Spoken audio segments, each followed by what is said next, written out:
பிறப்பால் முதலமைச்சர்கள் உருவாக்கக்கூடாது என ஆதவ் அர்ஜுனா கருத்து தெரிவித்த விவகாரம். யார் இங்கு பிறப்பால் முதலமைச்சர் ஆனது? மக்கள் தேர்ந்தெடுத்துதான் ஸ்டாலின் முதலமைச்சர் ஆனார் என்று துணை முதலமைச்சர் உதயநிதி காட்டமான பதில்.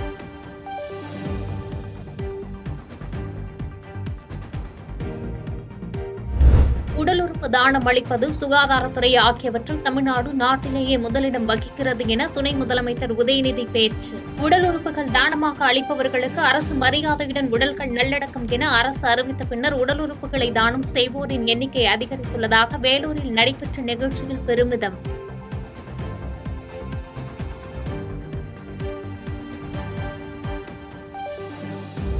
கூட்டணி அமைப்பதில் விடுதலை சிறுத்தைகள் கட்சிக்கு பேராசை இல்லை என விசிக தலைவர் திருமாவளவன் கருத்து. எதை எந்த நேரத்தில் எப்படி அணுக வேண்டும் என்பது எங்களுக்கு தெரியும் என்றும் பேச்சு.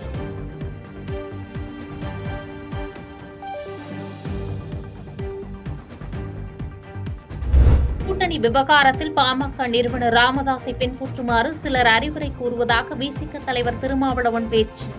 கூட்டணி நிலைப்பாட்டில் விடுதலை சிறுத்தைகள் கட்சி தெளிவாக உள்ளது என்றும் கருத்து.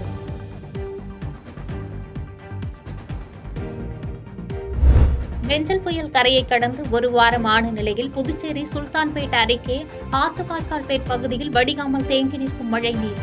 1 கோடி ரூபாய் மதிப்பிலான 60க்கும் மேற்பட்ட கார்கள் மழைநீரில் மூழ்கி பழுதடைந்து சேதமடைந்திருப்பதாக குடியிருப்பு வாசிகள் வேதனை. இங்க 52 53 பிளாட்டுங்க இருக்குங்க. இன்னைக்கு ரொம்ப கஷ்டம், போறதுக்கு வரதுக்கு முடியாது. முட்டி அளவுக்கு தண்ணி, இல்ல பாம்பு புறா எல்லாமே இருக்கு. இங்க பண்ணிங்களும் நிறைய மேயுது. தண்ணி தேங்கின திங்கி ஒரு பள்ளம் மாதிரி இருக்குது. இந்த திரும்பி இங்க இருக்கிற மக்களுக்கு யாரும் இது வரைக்கும் சாப்பாடு இருக்கா, இல்ல தண்ணி இருக்கா, பால் இருக்கா, எதுவுமே கேட்டது கிடையாது. பாவம் ஒருத்தவங்க நடக்க முடியல.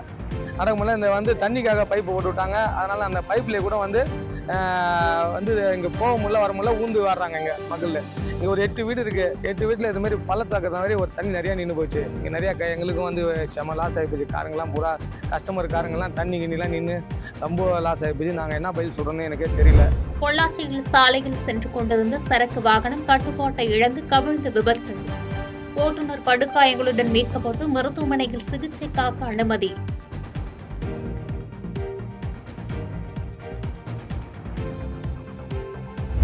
திருவண்ணாமலை மாவட்டம் மங்களம்புதூர் கிராமத்திலிருந்து பாலானந்தல் கிராமத்திற்கு சுமார் 2 கிலோமீட்டர் தூரத்திற்கு போடப்பட்ட புதிய சாலை மழை வெள்ளத்தால் சேதமடைந்ததால் பொதுமக்கள் அதிருப்தி. சாலைகள் குறுக்கே சுமார் 1 அடிக்கு மேலாக பள்ளம் ஏற்பட்டுள்ளதால் அச்சமடைந்துள்ள வாகன ஓட்டிகள் சாலையை சீரமைக்க கோரிக்கை.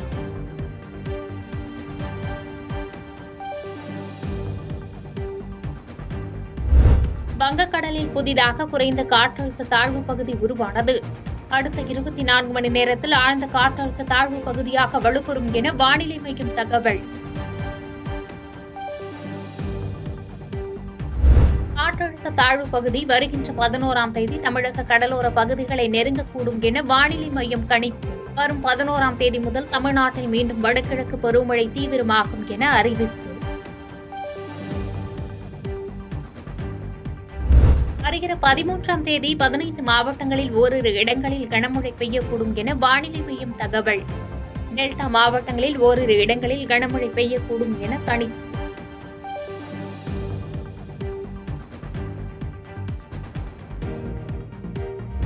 உக்ரைனில் வாகன பழுது நீக்கும் மையம் மீது ரஷ்ய படைகள் ஏவுகணை தாக்குதல்.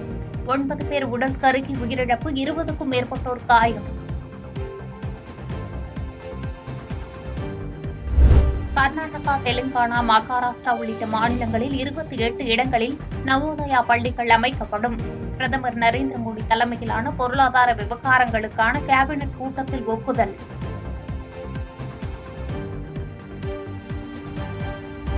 தெலுங்கானா மாநிலம் யாதாத்ரி மாவட்டத்தில் அதிவேகமாக சென்ற கார் கட்டுப்பாட்டை இழந்து ஏரிக்குள் பாய்ந்து மூழ்கியது. கிராம மக்கள் உதவியுடன் கார் கயிறு கட்டி வெளியில் மீட்கப்பட்ட நிலையில் காரில் பயணித்த 6 பேரில் 5 இளைஞர்கள் உயிரிழப்பு என தகவல். முப்படையினர் கொடிநாள் நிதியளிப்பில் தமிழ்நாடு தொடர்ந்து முன்னணி வகிக்கிறது என தமிழ்நாடு ஆளுநர் ஆர்.என். ரவி பெருமிதம். முப்படையினரின் மேல் நமது நன்றி அறிதலை சொற்களில் மட்டுமல்ல செயல்களிலும் பிரதிபலிப்போம் என்று கொடிநாளை முன்னிட்டு ஆளுநர் ஆர்.என். ரவி பேச்சு.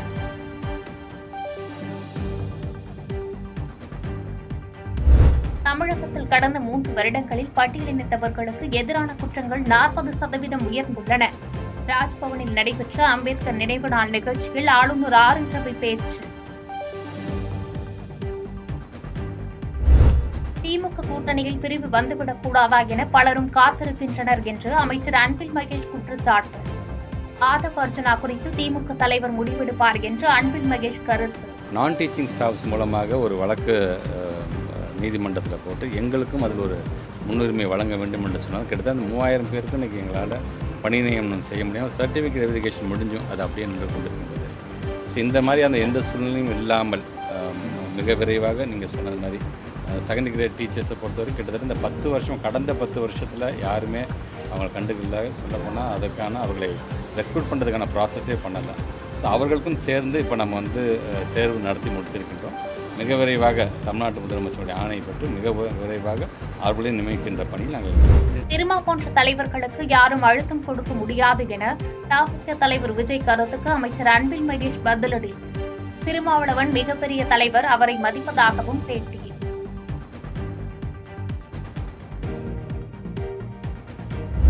இரண்டாயிரத்தி 26 சட்டமன்ற தேர்தலில் திமுக கண்டிப்பாக 200 தொகுதிகளுக்கு மேல் வெற்றி பெறும் என்று ஆதிதிராவிடர் நலத்துறை அமைச்சர் மதிவேந்தன் கருத்து. எவ்வித பிளவுபடுத்தும் சக்திக்கும் இடம் கொடுக்க மாட்டோம் என முதலமைச்சர் ஏற்கனவே கூறியுள்ளதாகவும் பேச்சு. முதலமைச்சர் அவர்கள் எல்லாருக்கும் எல்லாம் அப்படிங்கிற ஒரு சிந்தனையில் எல்லார் மக்களுக்குமான ஆட்சியாக இருக்கு.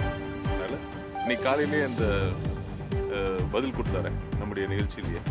எந்த ஒரு பிளவுபடுத்த சக்திக்கும் நம்முடைய இடம் கொடுக்க மாட்டேன் அப்படின்னு ரொம்ப தென்னந்தெளிவாக இன்னைக்கு காலையிலேயே நம்முடைய முதலமைச்சர் அவர்கள் சொல்லிட்டாரு. அந்த ஒரு பதில் போதும். நம்முடைய தலைவரோட பதில் இன்னைக்கு காலையிலேயே நிகழ்ச்சியில் சொல்லிட்டாரு. இன்னைக்கு தூய்மை பணியாளர்களுக்கான அந்த சொத்து வண்டி கொடுத்தாங்க இல்லையா, அந்த நிகழ்ச்சியிலேயே பதில் சொல்லிட்டாரு. அது போதும், தலைவர் கொடுத்துட்டாங்க. மழை வெள்ள பாதிப்புகளை கருத்தில் கொண்டு மத்திய அரசு கணிசமான தொகையை வழங்க வேண்டும் என்று தமிழ்நாடு காங்கிரஸ் முன்னாள் தலைவர் திருநாவுக்கரசு வலியுறுத்தல். பாதிக்கப்பட்ட மக்களுக்கு கூடுதல் தொகை வழங்கிட வேண்டும் என்றும் வேண்டுகோள். பெரும் சேதம் ஏற்பட்டிருக்கிறது. பெரும் பாதிப்பிற்கு மக்கள் உள்ளாகியிருக்கிறார்கள். விவசாய நிலம் பெரும் அளவிலே பாதிக்கப்பட்டிருக்கிறது.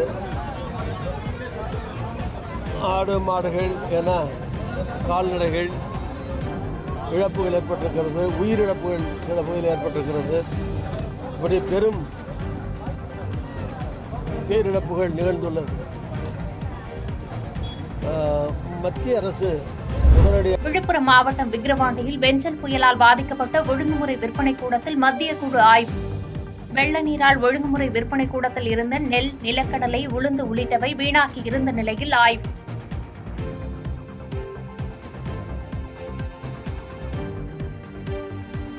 பாதகம் செய்பவரை கண்டால் நாம் பயங்கொள்ளலாகாது பாப்பா. மோதி மிதித்து விடு பாப்பா, அவர் முகத்தில் உமிழ்ந்து விடு பாப்பா. அண்மை செய்திகளை உடனுக்குடன் தெரிந்து கொள்ள இணைந்திருங்கள் இயம்நாடு தொலைக்காட்சியுடன்.